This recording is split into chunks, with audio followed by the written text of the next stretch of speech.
This video is about remote meetings in virtual teams, and I experienced that virtual team meetings or meetings in general are one of the biggest time wasters of my daily business time.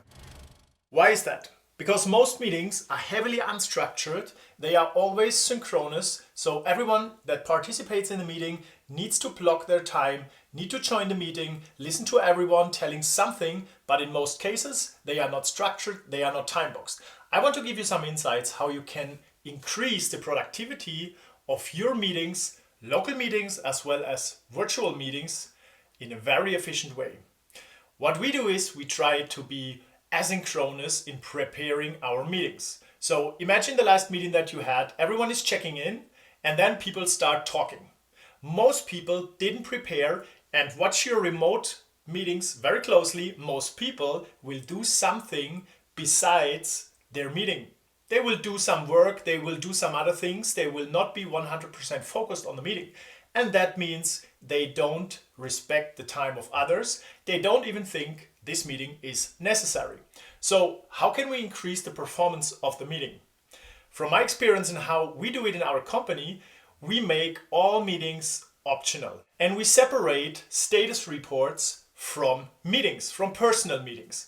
So we have a tool where we've created forms with questions, and we have open-end questions to inspire people, to make them think about what blocks them, which other resources would help them to be more efficient and to work towards their goal.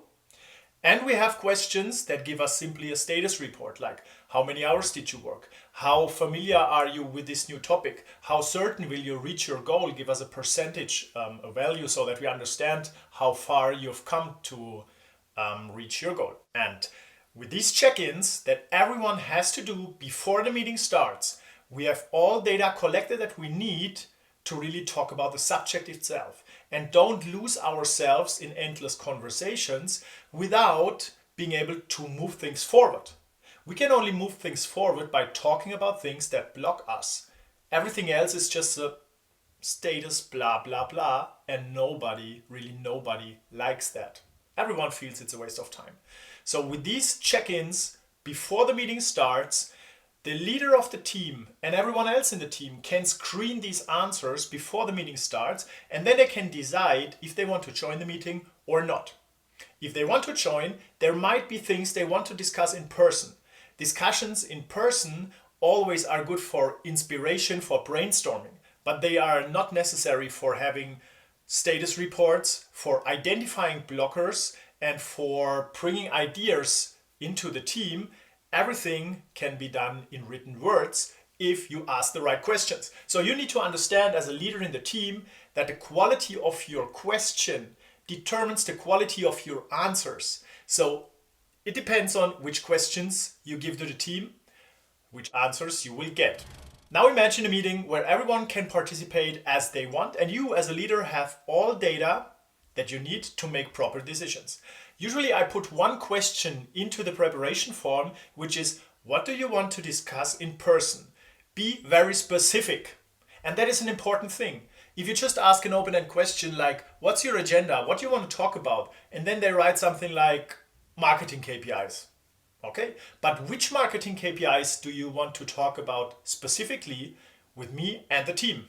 And then they think in detail about that. And in most cases, when they think about their question and what they want in detail, they don't even need a meeting. Or you don't need a meeting, because you can simply reply asynchronously via a chat message or a video message. And we also allow team members to reply with videos.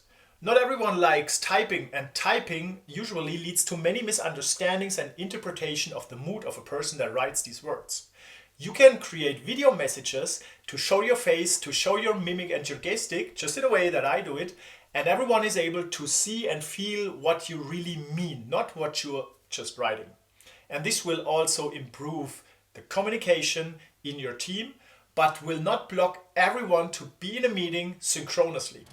So that is one hack that really helped us to boost efficiency in our virtual teams working remotely with over 150 freelancers from all around the globe. Subscribe to this YouTube channel or flash up, and you will be able to receive messages whenever there is a new video with use cases or best practices about how virtual teams can really scale any kind of organization that works digitally.